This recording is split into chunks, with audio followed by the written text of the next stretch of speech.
Welcome to Tea and Teaching, the educational podcast you can listen to with a cup of tea. I'm Arthur Moore, and with me, as always, it's Mike Harwell. Hi, Mike. Hello, Arthur. How are you? Oh, I'm really well today, but it's good to see you again. How's your day been?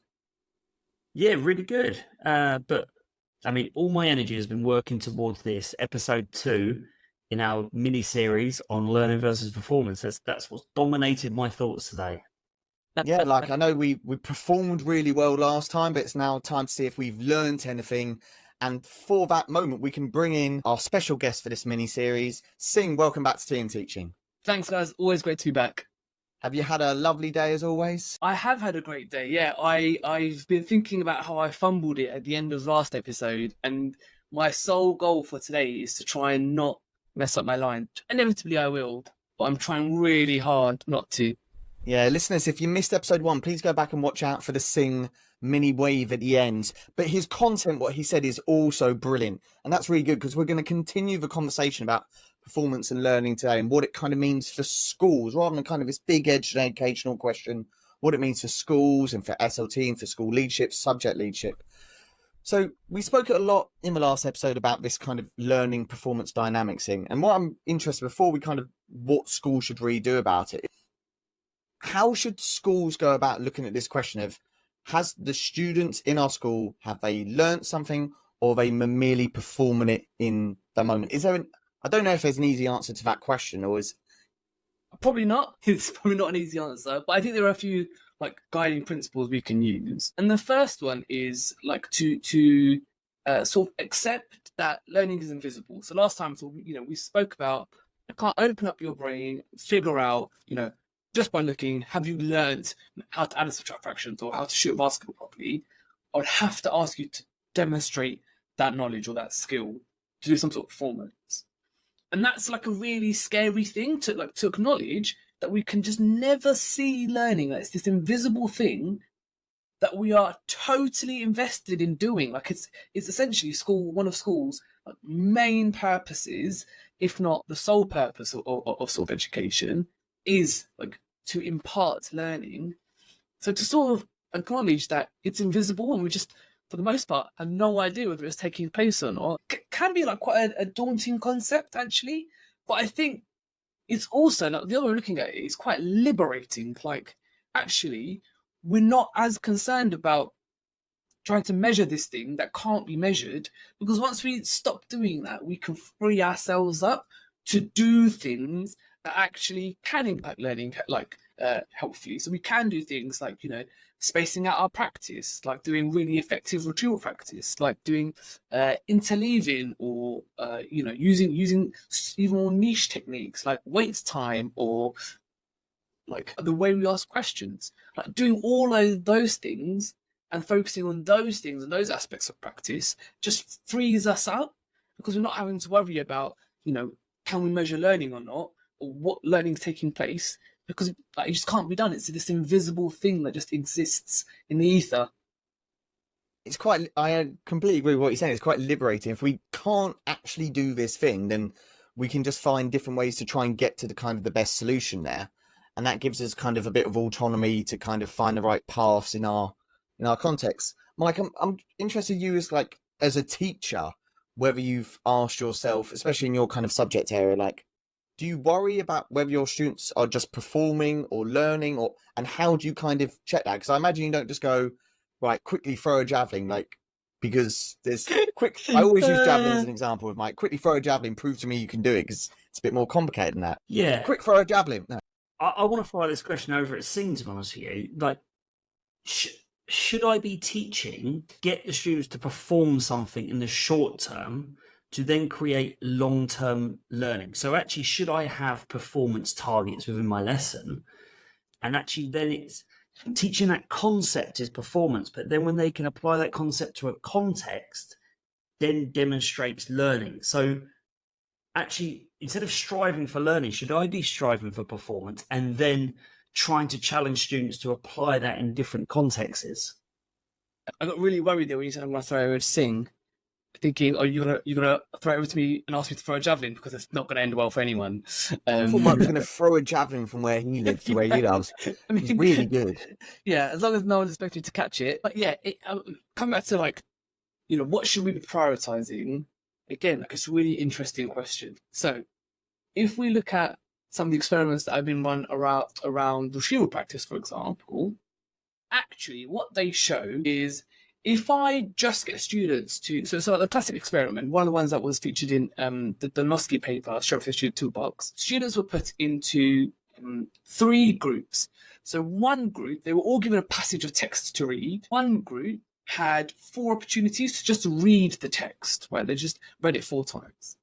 The second group read it 3 times, and the 4th study session, they were tested. And basically what that meant was they were just given a blank sheet of paper and told, write down everything you can possibly remember about the passage of text you just read. The final group only read that passage of text once, and they were asked to do that retrieval task 3 times. So each group had the same amount of time, same study sessions, 4 study sessions. What they found was that after the 4th study session, they gave all the students a test, like information from that passage. A group of students who read the passage of text 4 times significantly outperformed the other 2 groups, right? Like there's no question. And so we would be led, if we just focused on that, right? If we stopped there, there's no question, just getting students to reread stuff, significantly the best way in terms of boosting performance. What they then did, though, was give students another test a week later. And what they found was that the results completely flipped. Like in that delayed test, the students who'd only read it once and asked to do that retrieval task 3 times significantly outperformed the other 2 groups of students. And I read this experiment and it blew my mind because that group of students who only read it once, like they only went back to the material that they could retrieve successfully the previous time. They only had 1 chance at looking at 100% of the material, yet they retained more of it overall versus the group had 4 opportunities to look at 100% of the material. So when we're thinking about, what do we want to prioritize? Do we want to prioritize short-term performance? The research suggests actually sometimes intentionally hampering short-term performance might actually be beneficial for learning. Now, there are other implications in terms of students are going to be less successful. How do you support them and get them through that success? How do you identify misconceptions as well? Because if that's what students, if they have the genuine misunderstanding rather than they just can't recall, it's a different challenge. But yeah, the research will suggest that actually intentionally making some things more difficult, what Bjork and Bjork call desirable difficulties, can actually be more beneficial for long-term performance precisely because it sacrifices, long-term learning, precisely because it sacrifices short-term performance. And this is so hard, I think, as teachers, because it goes against a lot of just our basic instincts about what learning is. Not just, well, maybe from our own schooling, because we all went to school, so we all have an idea of what teaching and therefore learning must look. And Mike, this must feel, even in your subject area, it must even feel like counterintuitive, because we practice the same in maths. Go do loads of practice. So this idea of compromising performance for longer term feels wrong, but it's not. It feels weird, doesn't it? Yeah, I'm listening to Singh, and all I'm thinking about is that cartoon of the learning pit, and I'm sitting there thinking, what you're saying is it's better to dig a deep learning pit and keep students in there for a sustained period of time than digging shallow ones and getting them out of it quickly. So we see short performance, but they don't spend that time deep learning something. Yeah, exactly that. There is almost definitely a correlation between the effortfulness of trying to do something and how well you retain it afterwards. The harder I have to try, perform something, to think about something, the more benefit I'm going to get in retaining that information and be able to do it successfully in the long term. Yeah. Anyone watching this can see me and Mike have got the giggles right now, because I think, Mike, that's one of the best things you've ever said on the pod. I know, I was really impressed with myself when I said it. It was so good. And I was trying not, because we're videoing these pods as well, Sing. I was trying not to sit here and look really smug that I'd come up with a nice analogy. But I can see. I know you when well I I enough, thought said it it, was yeah. absolutely. for Do the you know what's funny? first I time thought in you were my laughing at me, and I was like, I'm gonna stop talking now because I think I said. But I thought it was a no, really no, good no. analogy, Mike. They do be proud of For the it. first time in my life, Sing, I saw admiration from Arthur Moore towards me. I So felt it. I yeah, felt it, Mike. It feels I, weird. yeah, that's it. I'm done for the episode. Thanks very much. It's been a pleasure being Cheers, here. Mike. See you later. So, Mike, I'm gonna, as an expert in this area, I'd like to throw a question to you because we've been talking about this kind of performance learning culture, and I'm interested, like, what should schools do overall? We're not talking about classrooms, talking about kind of schools, school leadership, to create a learning culture rather than kind of a performance culture. With kind of a sub question is that even what school? We kind of alluded to this, like, is that what schools want? Is that the conversations that's going on in SLT? It'd be really weird to sit in an SLT meeting maybe and say, like, I think we should compromise what they're doing in class because of all this. I think it goes back to what Singh was saying in episode 1 about looking at your curriculum sequencing and the culture, encouraging the culture of learning should be hard. So it's not. I remember when I first started teaching, Arthur, and I'm sure it was when you started teaching as well. Like edutainment. Absolutely. Like, we're Absolutely. going to do something that's really fun. Let's do some project-based learning on this. And actually, it was just, short-term performance. Can you do this? Can you give a nice presentation? And actually, students need time just working, maybe in silence, maybe on their own, independently, applying this knowledge after they've learned it with support. And then I think, like Singh said in episode 1, is applying it to multiple different contexts. So, let's take a maths problem, for instance. If you're teaching them a way of solving an equation, I don't know, my maths knowledge is very average.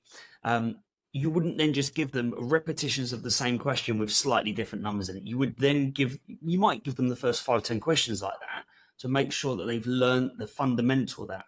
But you then might change around the construct of that question to see if they can then apply it in a different way. So I think it goes back to looking at mid and long-term planning and actually saying within your long-term planning, how you sequence in your curriculum and how you giving students opportunities to learn things in depth. And then in your short-term planning, actually within your lessons, how much independent time are you giving students and how much you challenge them to apply that knowledge or that performance in multiple different contexts. That comes to the culture of the school, doesn't it? Like saying to everyone, it is okay if I'm doing a learning walk and I come in your class and students are struggling or they're finding it difficult. Like I very much what you were saying about teachertainment, also kind of teacher performance. I remember NQT, someone walked in my classroom, I was like, I need to show someone getting something wrong, then I'm going to say something clever, the student will get it right, and everyone will applaud because I need to show that performance. And that's what school leadership can do, saying like, we are not looking for those moments. We are looking at this with us, taking a step back and looking at this. Yeah, and I think like that independent time, we talked about this on the pod before, Arthur, is be comfortable with silence and actually go and stand on Pastor's perch in the corner of the room and scan round and double scan at what you're seeing in the room. And when you see a student looking like they're struggling, then go in and offer the support. But the work should be challenging. The work should be hard, but we should be there to go and support when students need it. I think this is part of the challenge, right? Like you say, Mike, the work should be challenging, the work should be hard, but like we're trying to figure out what is just hard enough for a student so that they don't get demotivated, so they can experience some success, but they have to think really hard about it. Like, that's a challenge, and we're working in like batches of 30, right? So this is teaching's really hard, right? This is why we're trying to tailor all of our instruction to 30 different sets of prior knowledge, prior experiences, like attention, and like their individual like optimal levels of challenge. It's just such a hard profession, but this is why like really, really effective teaching does that really well. Like they find where that sort of optimal challenge is, where it's just hard enough that students can't sort of do it without thinking, but it's not so hard that they're just going to sort of fall at the first hurdle. Megan Mansworth in her book Teaching to the Top, which is absolutely brilliant if anyone hasn't listened to it, she keeps coming back to the phrase accessible challenge. And I think that's just such a brilliant culture to kind of, I'd love to bring that to kind of a department I was working in or school I was working. Like, we set challenges and they are hard because learning is hard, but they have to be accessible. And that's when the art, the craft, the teaching comes in to kind of scaffold and all the kind of things we've spoken about and we'll speak about more in episode. Singh, you kind of work with, as you said, kind of a trust of schools, and you go into multiple schools, you talk to a lot of people in education. Like, do you see SLTs that are getting this right and school leadership teams that are getting this right of focusing on promoting learning rather than promoting performance? Yeah, it's a really good question. But the short answer is yes. I am really fortunate. I get to work with some fantastic schools and fantastic colleagues who are thinking really hard about these sorts of things. And I think that's part of the challenge, particularly in leadership roles. There are so many layers of accountability / responsibility. And I mean that. So accountability in the sense of like formal processes of accountability, but also like just inherent responsibility. Like, we feel a sense of duty or responsibility to our communities, to our students, our parents. Like, we're there because we want to make their like those young people's lives better. We feel a responsibility to them. And so we will do things, like part of the reason why we try and like put numbers on learning and why we measure performance is so we can track, like, you know, is the work we're doing having an impact? Because that's really important to us. Like, to know that we're having an impact on the young people we're working with is really important to us, as it should be. But that's also part of the challenge, right? Like we said earlier, doing that has some challenges and potentially some flaws. And actually not doing that frees us up to do other things which might be even more beneficial. So you gave, the examples you gave earlier, talking about, your NQT years, and the idea of, I remember asking me about, what progress the students make in this lesson, and me saying, oh yeah, they couldn't do this thing at the start, and now they can. So they've made progress. And I look back on it now, and like Mike said in the last lesson, it's just not an accurate statement, because they're going to forget it, right? Like, you're going to unlearn it. Even if we call that learning, they're going to unlearn it or forget it pretty quickly. So actually, what progress have they made? And then we sort of expand that to thinking about, when we measure progress, like you talked about flight paths previously, progress across time. Again, it's really challenging. Like, are we comparing the same thing? Are we making comparisons for like? And an analogy that a colleague shared with me is, like, if Usain Bolt doesn't run his world record time every time he races, would we say he's made like negative progress? Like, has he got worse as a sprinter because he didn't make he hasn't constantly got a world record every time he's run?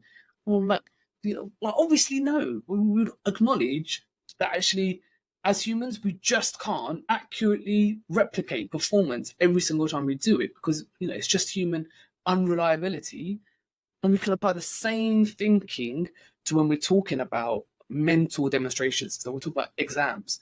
Like, if we sit an exam and goes for anyone, we're unlikely to get the exact same score each time. There will be a margin of error. So when we're measuring like progress, we're not measuring like point to point. We're measuring like from a band here to a band here or a band there.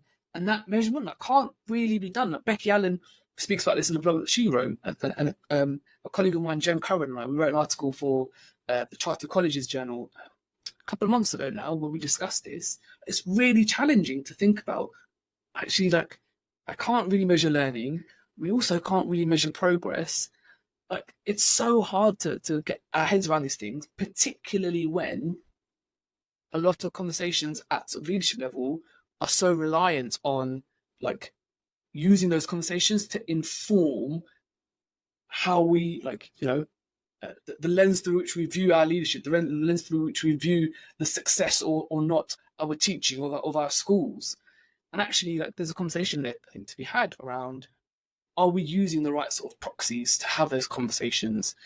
Do we even need to have those conversations, or perhaps can we have different ones? And it's really interesting, isn't it? Like, especially as, like, I'm thinking as a maths teacher, like, I quite like assessments. They tell me a lot. I can gain a lot from them.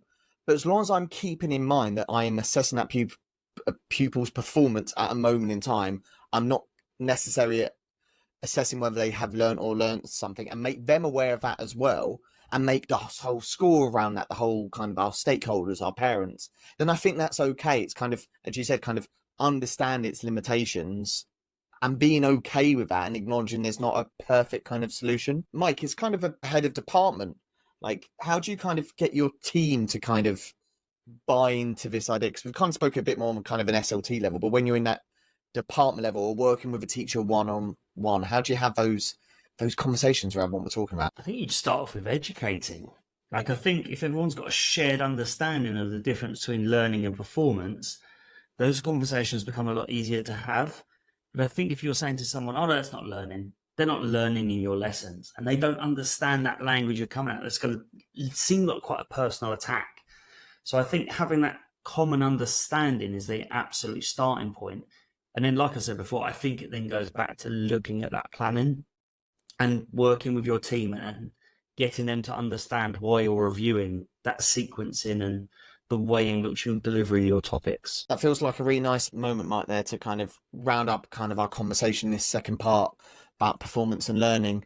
Because in the next part, listeners, we're going to go a bit more into the classroom and kind of taking these big conversations we spoke about in episode 1, bringing them into the school in episode 2, and bringing them now into your classroom in the next episode. So please do join us for that. Mike, a pleasure as always. Thank you so much for joining us again.